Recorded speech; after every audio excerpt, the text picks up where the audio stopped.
And फिर finally हम अपने गांव पहुंच गए और वहाँ पे जाके घर खोला, जो कि वहाँ पे कोई रहता नहीं है अभी, और वो खंडर हो गया एकदम, क्योंकि वहाँ पे अब कोई रहता ही नहीं है, सब लोग शहरों में आ गए। तो इस चक्कर में फिर वहाँ पे जैसे ही हमने गेट खोला, अंदर चमगादड़ें उड़ रही हैं भाई साहब, एकदम हॉरेबल माहौल लग रहा था।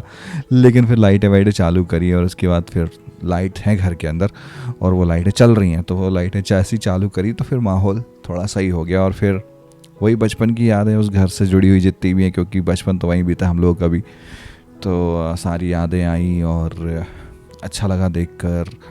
एंड वही खुशबू यार, ये गांव के जो घर होते हैं इनकी खुशबू ही अलग होती है, तो वही महक आज भी उस घर में है। और घर के कोने कोने को हम लोग याद कर रहे थे सभी भाई लोग मिलके कि अपन लोग यहाँ पर कितनी मस्ती करते थे, किस कमरे में क्या था, सब कुछ वही सब रिकॉल हो रहा था।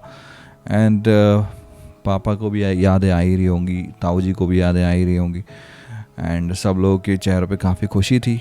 और लाइट वाइट चालू किया, थोड़ा साफ़ किया, फिर वहाँ पे पूजा की। एंड भाई साहब जैसे ही हम सब पूजा में बैठे हैं, बिल्कुल भी नहीं लग रहा था कि ये घर खंडर है, बिल्कुल भी वो वाइब भी नहीं आ रही थी, मतलब इतना अच्छा लग रहा था।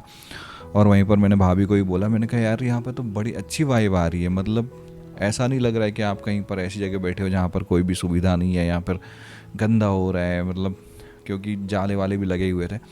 बट थोड़ी ही देर में पूरी वाइब चेंज हो गई थी वहाँ की, मतलब इतना अच्छा लग रहा था। और काफ़ी देर तक हम लोग वहीं पर रहे और हम लोगों ने पूजा की। इसके बाद फिर लगभग रात के 11 बजे हमको फिर वापस निकलना था। फिर से वही चीज़ रास्ता तो पता नहीं था, तो फिर मैंने गूगल मैप को लगाया।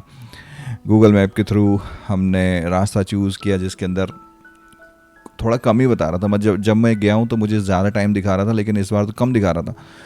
तो फिर हमने गूगल मैप पे भरोसा करना शुरू किया। तो भाई आधे रास्ते तक गए, रास्ता समझ में नहीं आ रहा कि कौन सा रास्ता है। मुझे हाईवे से जाना था, लेकिन वो जंगलों से लेके जा रहा है। अब मुझे तो मज़ा आता है जंगलों में गाड़ी चलाने में, तो फिर हम जंगल वाले रास्तों से आए। अब रास्ते में ना एक पुल पड़ा, एक ब्रिज पड़ा, और वो ब्रिज देखकर मेरी थोड़ी सी फट गई। एक्चुअली में क्यों फटी, क्योंकि मैं तो गूगल मैप पे भरोसा कर रहा हूँ कि ये लेके जा रहा है। अब पहले जो हादसे हो चुके हैं जहाँ पर हमारे समझदार डिपार्टमेंट्स वाले जो भी ये रोड वोड बनाते हैं, ये गवार लोग वो जो टूटे हुए ब्रिज हैं उनको खुला छोड़ देते हैं। और कितने हादसे आप देख ही चुके हैं जो हो चुके हैं यहाँ पे। तो मुझे वही लगा, मैंने कहा साला ये ब्रिज कहीं टूटा वूटा ना हो, नहीं तो लंका लग जाए।